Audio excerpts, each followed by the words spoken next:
A Alhambra. A Alhambra é um complexo de palácios e fortalezas localizado em Granada, Espanha. É um dos monumentos mais famosos da arquitetura islâmica e um dos palácios mais bem preservados do mundo islâmico histórico. Além disso, o palácio contém exemplos notáveis da arquitetura renascentista espanhola. O complexo foi iniciado em 1238 por Muhammad ibn al-Ammar, o primeiro emir nasrido e fundador do Emirado de Granada, o último estado muçulmano de Al-Andalus. Foi construído na colina Sabica, um afloramento da Sierra Nevada que havia sido local de fortalezas anteriores e do palácio do século XI de Samuel ibn Agrila.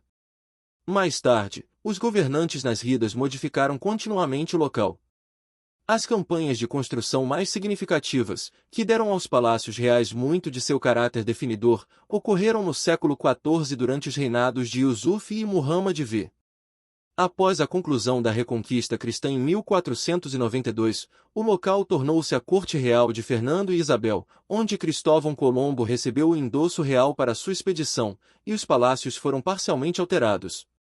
Em 1526, Carlos V encomendou um novo palácio de estilo renascentista em justaposição direta com os palácios nasridas, mas foi deixado incompleto no início do século XVII. O local caiu em desuso nos séculos seguintes, com seus prédios ocupados por poceiros. As tropas de Napoleão destruíram partes dela em 1812. Depois disso, a Alhambra tornou-se uma atração para viajantes românticos britânicos, americanos e outros europeus. O mais influente deles foi Washington Irving, cujos Contos da Alhambra, 1832, chamaram a atenção internacional para o local.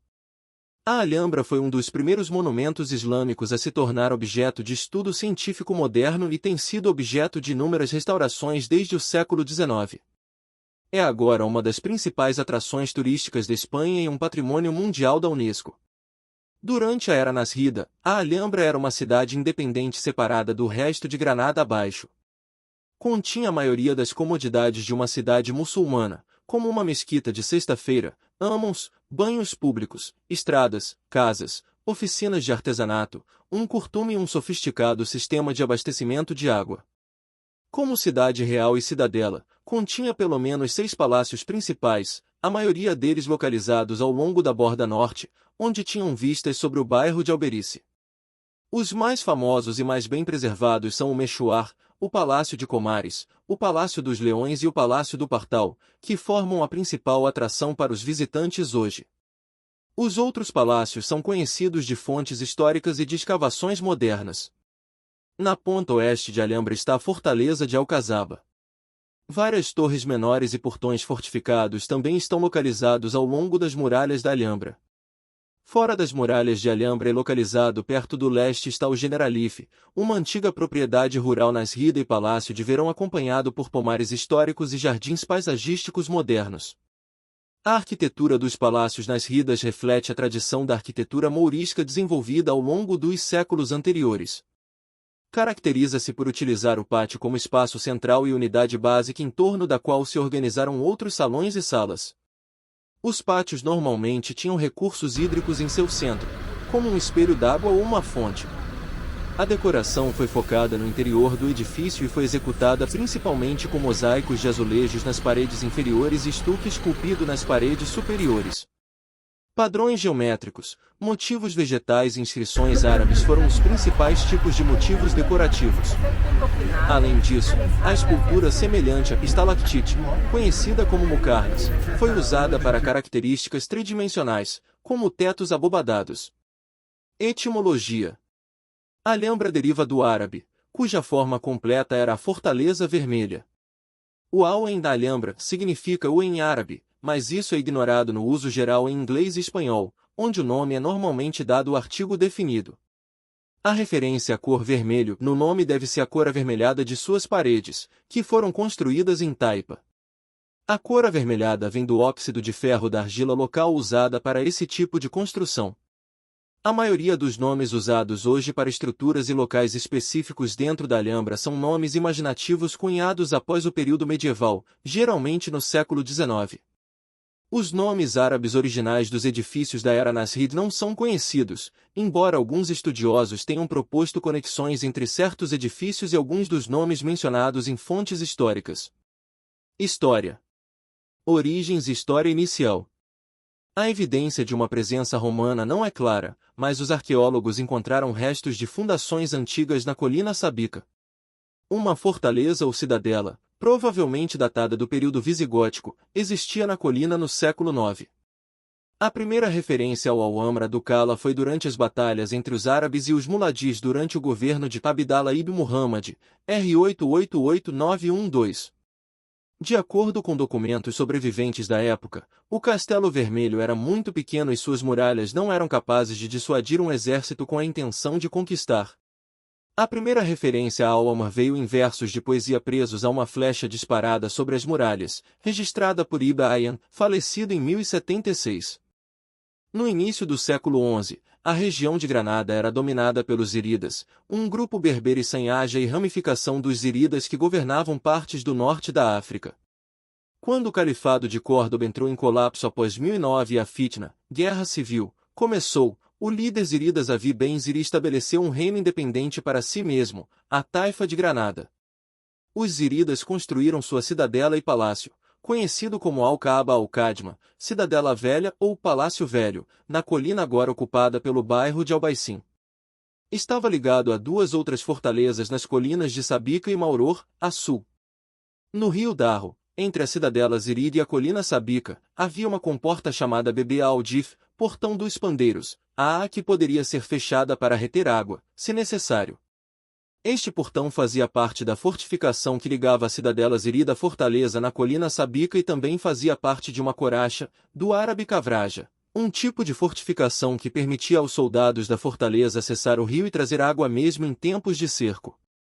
A fortaleza da colina Sabíca, também conhecida como Al-Qasaba al-Jadida, a nova cidadela, foi mais tarde usada para as fundações da atual Alcáçova da Alhambra.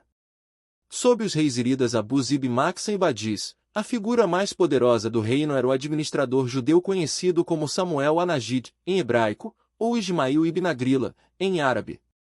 Samuel construiu seu próprio palácio na colina Sabíca, possivelmente no local dos palácios atuais, embora nada reste dele. Alegadamente, incluía jardins e recursos hídricos. Período Nasrida. Depois de 1228, o domínio almohade entrou em colapso e governantes e facções locais emergiram novamente em todo o território de Al-Andalus. Com a Reconquista em pleno andamento, os reinos cristãos de Castela e Aragão, sob os reis Fernando III e Jaime I, respectivamente, fizeram grandes conquistas em Al-Andalus. Castela capturou Córdoba em 1236 e Sevilha em 1248. Enquanto isso, Ibn al-Amar, Muhammad I, estabeleceu o que se tornou a última e mais longa dinastia muçulmana reinante na Península Ibérica, os Nasrids, que governaram o Emirado de Granada. Reconquista e período espanhol-cristão. O último sultão Nasrida, Maomé XII de Granada, rendeu o Emirado de Granada em janeiro de 1492, sem que a própria Alhambra fosse atacada, quando as forças dos reis católicos, o rei Fernando II de Aragão e a rainha Isabel I de Castela, tomaram o território circundante com uma força de números esmagadores. Maomé XII retirou os restos mortais de seus antepassados do complexo, como foi verificado por Leopoldo Torres Balbás em 1925, quando encontrou 70 túmulos vazios. Os restos mortais provavelmente estão agora em Mondújar, no Principado de Lecrim. Após a conquista, a Alhambra tornou-se um palácio real e propriedade da coroa espanhola. Isabel e Fernando inicialmente fixaram residência aqui e permaneceram em Granada por vários meses, até 25 de maio de 1492. Foi durante essa estadia que dois grandes eventos aconteceram. Em 31 de março, os monarcas assinaram o Decreto de Alhambra, que ordenou a expulsão de todos os judeus na Espanha que se recusassem a se converter. Cristóvão Colombo, que também esteve presente para testemunhar a rendição de Granada, apresentou seus planos para uma expedição através do Atlântico aos monarcas no Salão dos Embaixadores e em 17 de abril eles assinaram o contrato que estabeleceu os termos para a expedição que desembarcou nas Américas no final daquele ano. Os novos governantes cristãos começaram a fazer acréscimos e alterações no complexo do palácio. O governo da Alhambra foi confiado à família Tendila, que recebeu um dos palácios nas Ridas, o Palácio del Partal Alto, perto do Palácio Partal, para usar como residência familiar. Inigo Lopes de Mendoza y Quinones, falecido em 1515, o segundo conde de Tendila, estava presente na comitiva de Fernando II quando Maomé XII entregou as chaves da Alhambra e se tornou o primeiro governador espanhol da Alhambra. Por quase 24 anos após a conquista, ele fez reparos e modificações em suas fortificações para melhor protegê-las contra ataques de artilharia de pólvora. Várias torres e fortificações, como a Torre de Siete Suelos, a Torre de Las Cabezas e as Torres Bermejas, foram construídas ou reforçadas neste período, como pode ser visto pela adição de baluartes semi-redondos. Em 1512, o conde também recebeu a propriedade de Mondéjar. Posteriormente, passou o título de Marquês de Mondéjar para seus descendentes. Carlos V, R. de 1516 a 1556, visitou a Alhambra em 1526 com sua esposa Isabel de Portugal e decidiu convertê-la em uma residência real para seu uso. Ele reconstruiu ou modificou partes dos palácios nas Ridas para servir como apartamentos reais, um processo que começou em 1528 e foi concluído em 1537. Ele também demoliu uma parte do Palácio de Comares para dar lugar a um novo palácio monumental, conhecido como Palácio de Carlos V, projetado no estilo renascentista do período. A construção do palácio começou em 1527, mas acabou ficando inacabada depois de 1637. O governo da família Tendila Mondéjar chegou ao fim de 1717 a 1718, quando Felipe V confiscou as propriedades da família na Alhambra e demitiu o Marquês de Mondéjar, José de Mendoza e Banes de Segóvia, de 1657 a 1734, de sua posição como prefeito, alcaide, da Alhambra, em retaliação ao marquês que se opôs a ele na Guerra da Sucessão Espanhola. A partida da família Tendila Mondéjar marcou o início do período de declínio mais severo da Alhambra. Durante este período, o Estado espanhol dedicou poucos recursos a ele e sua gestão foi assumida por governadores locais egoístas que viviam com suas famílias dentro dos palácios negligenciados. Nos anos seguintes, a Alhambra foi ainda mais danificada. Entre 1810 e 1812, Granada foi ocupada pelo exército de Napoleão durante a Guerra Peninsular. As tropas francesas, sob o comando do conde Sebastiani, ocuparam a Alhambra como uma posição fortificada e causaram danos significativos ao monumento. Ao evacuar a cidade, eles tentaram dinamitar todo o complexo para evitar que fosse reutilizado como uma posição fortificada. Eles explodiram com sucesso 8 torres antes que os fusíveis restantes fossem desativados pelo soldado espanhol José Garcia, cujas ações salvaram o que resta até hoje. Em 1821, um terremoto causou mais danos. No início do século XIX, prisioneiros, soldados deficientes e outras pessoas marginalizadas ocuparam o local. Recuperação e restaurações modernas. Um tribunal na Alhambra na época dos Mouros, Edwin Lord Wilkes, 1876. Já na segunda metade do século XVIII, a aparência e os detalhes da Alhambra começaram a ser documentados por ilustradores e funcionários espanhóis. Na primeira década do século XIX, outros escritores europeus começaram a chamar a atenção para ele e o local posteriormente se tornou um objeto de fascínio para escritores românticos ocidentais, cujas publicações frequentemente procuravam evocar um contraste entre a arquitetura ornamentada dos antigos palácios mouros e seu atual estado de ruína e negligência. Isso também coincidiu com um crescente interesse europeu no Oriente, orientalismo, que encorajou uma ênfase no exotismo e nos atributos orientais da Alhambra. Esta redescoberta da Alhambra foi liderada principalmente por escritores franceses, britânicos e alemães. Em 1830, o escritor americano Washington Irving viveu em Granada e escreveu seus Contos da Alhambra, publicados pela primeira vez em 1832. Que desempenharam um papel importante em estimular o interesse internacional no sul da Espanha e em seus monumentos da era islâmica, como a Alhambra. Outros artistas e intelectuais, como John Frederick Lewis, Richard Ford, François-René de Chateaubriand e Owen Jones, ajudaram a transformar a Alhambra em um ícone da época com seus escritos e ilustrações durante o século XIX. Pavilhão no Pátio dos Leões em foto do século XIX, mostrando a cúpula oriental adicionada por Rafael Contreras em 1859, posteriormente removida por Leopoldo Torres Balbás. Os trabalhos de restauração da Alhambra foram realizados em 1828 pelo arquiteto José Contreras, doado em 1830 por Fernando VII. Após a morte de Contreras em 1847, foi continuado por seu filho Rafael, falecido em 1890, e seu neto Mariano Contreras, falecido em 1912. Os membros da família Contreras continuaram a ser os mais importantes arquitetos e conservadores da Alhambra até 1907. Durante este período, seguiram uma teoria de restauro estilístico, que privilegiava a construção e adição de elementos para tornar um monumento completo, mas não necessariamente correspondente a qualquer realidade histórica. Eles adicionaram elementos que consideraram representativos do que pensavam ser um estilo árabe, enfatizando o caráter oriental da Alhambra. Por exemplo, de 1858 a 1859, Rafael Contreras e Juan Pugnaire adicionaram cúpulas esféricas de aparência persa ao Pátio dos Leões e ao pórtico norte do Pátio das Murtas, embora não tivessem nada a ver com a arquitetura nascida. Em 1868, uma revolução depôs Isabel II e o governo confiscou as propriedades da monarquia espanhola, incluindo a Alhambra. Em 1870, a Alhambra foi declarada Monumento Nacional da Espanha, e o Estado alocou um orçamento para sua conservação, supervisionado pela Comissão Provincial de Monumentos. Mariano Contreras, o último dos arquitetos de Contreras a servir como diretor de conservação da Alhambra, foi nomeado curador de arquitetura em abril de 1890. Seu mandato foi controverso e sua estratégia de conservação atraiu críticas de outras autoridades.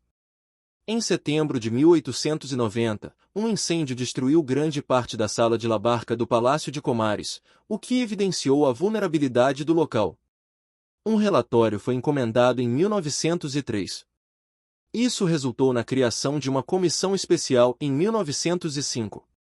A comissão especial foi encarregada de supervisionar a conservação e restauração da Alhambra. A comissão não exerceu controle devido ao atrito com Contreras.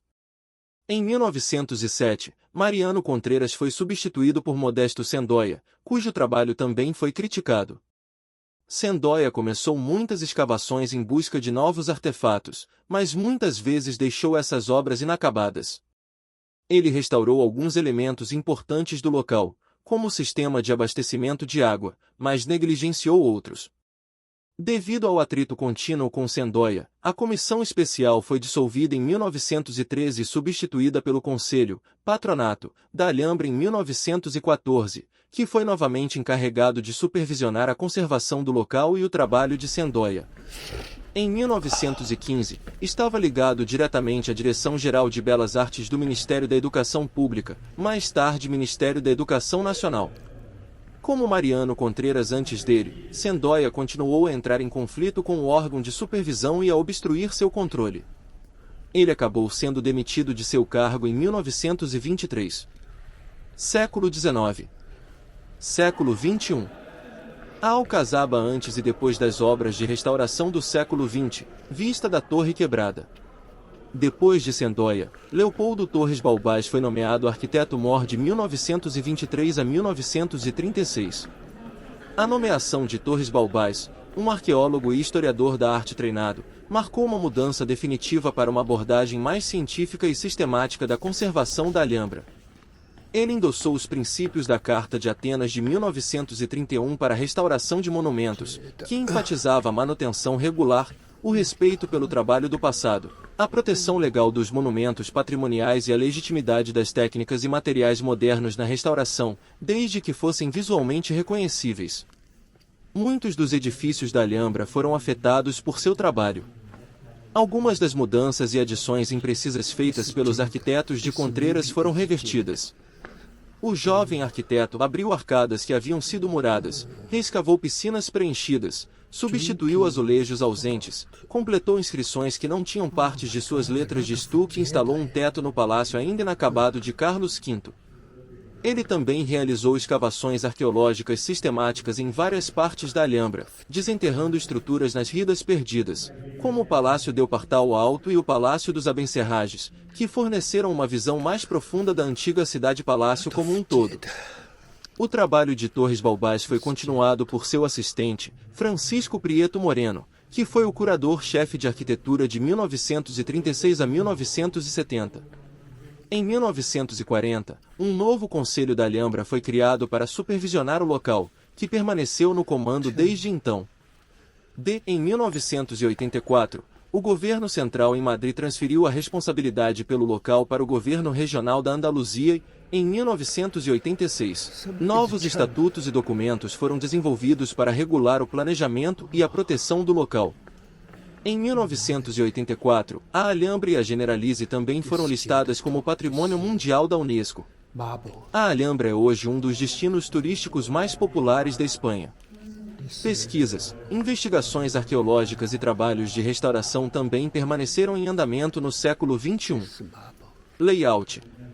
O local de Alhambra tem cerca de 700 a 740 metros, 2.300 a 2.430 pés, de comprimento e cerca de 200 a 205 metros, 660 a 670 pés, em sua maior largura. Estende-se de oeste-noroeste a leste-sudeste e cobre uma área de cerca de 142 mil metros quadrados, 1.530.000 pés quadrados, ou 35 acres. Fica em um promontório estreito com vista para a vega ou planície de Granada e esculpida pelo rio Darro em seu lado norte, descendo da Sierra Nevada. A terra vermelha com a qual a fortaleza é construída é um agregado granular mantido unido por um meio de argila vermelha que dá a construção reforçada com tijolos e pedras em camadas resultante, caricaturada tópica. Sua tonalidade característica está na raiz do nome de a Colina Vermelha. A característica mais ocidental da Alhambra é a Alcazaba, uma grande fortaleza com vista para a cidade. Devido à demanda turística, o acesso moderno é contrário à sequência original que começou a partir de um acesso principal através da Puerta de la Justicia, Portão da Justiça, para um grande sol ou praça do mercado público de frente para Alcazaba, agora subdividida e obscurecida pelo desenvolvimento posterior da era cristã.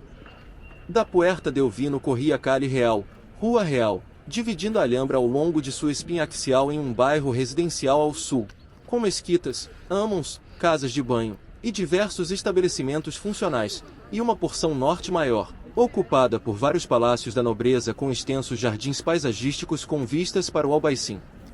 O resto do Planalto compreende uma série de palácios mouros anteriores e posteriores, cercados por uma muralha fortificada, com 13 torres defensivas, algumas como a Torre de la Infanta e a Torre de la Cautiva, contendo elaborados palácios verticais em miniatura. O rio Darro passa por uma ravina ao norte e divide o Planalto do distrito de Albaicín, em Granada. Da mesma forma, o Vale Sabica, que contém o Parque Alhambra, fica a oeste e sul e, além deste vale, a cordilheira quase paralela de Monte Mauroro o separa do distrito de Antequeruela. Outra ravina o separa do Generalife, os Jardins de Prazer de Verão do Emir.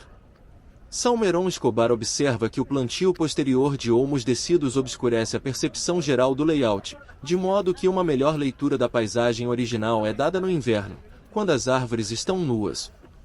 Arquitetura. Projeto geral.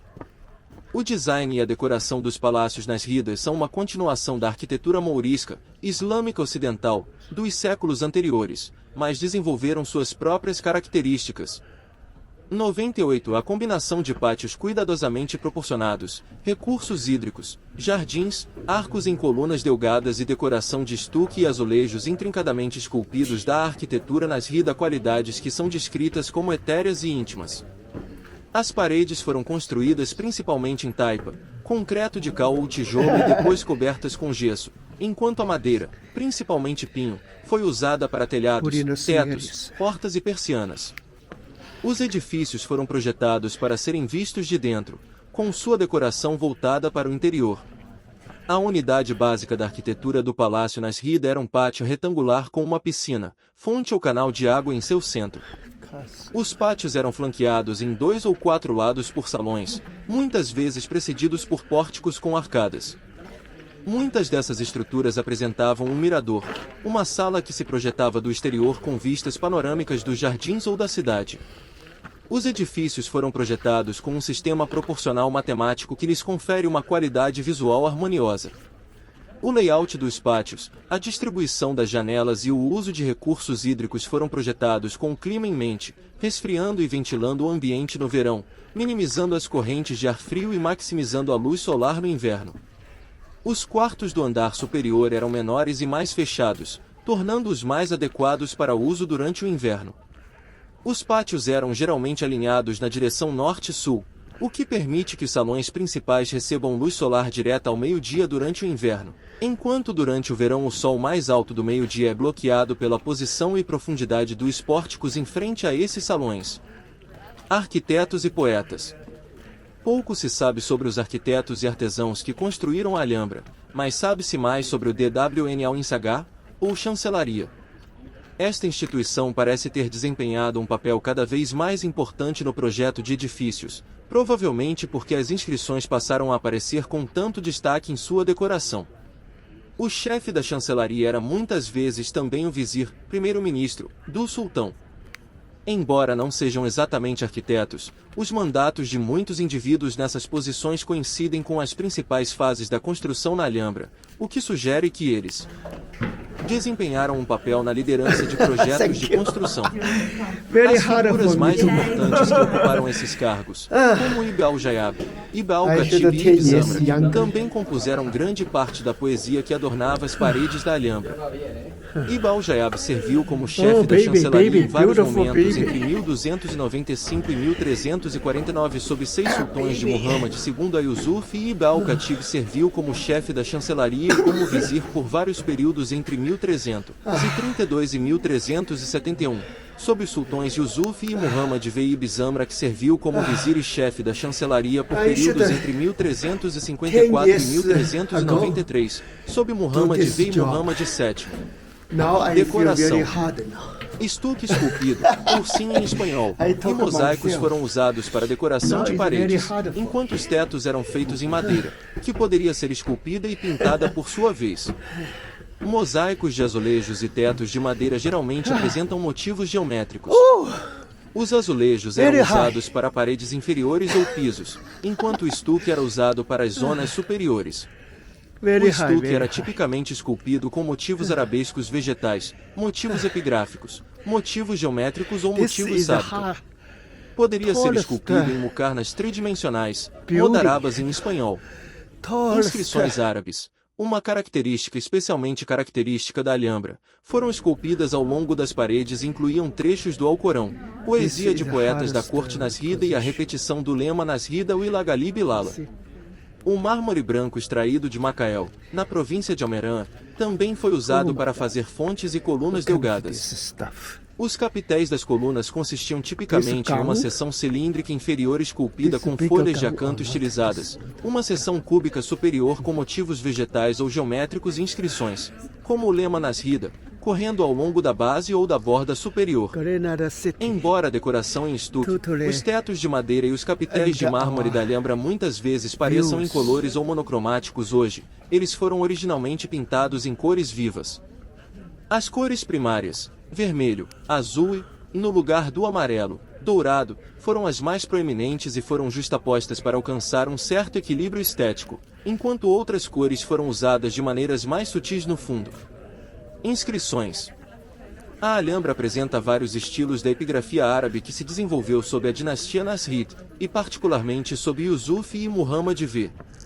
José Miguel Puerta Vilches compara as paredes da Alhambra às páginas de um manuscrito, traçando semelhanças entre os dados cobertos de zilis e as iluminuras geométricas do manuscrito, e as formas epigráficas do palácio com motivos caligráficos em manuscritos árabes contemporâneos.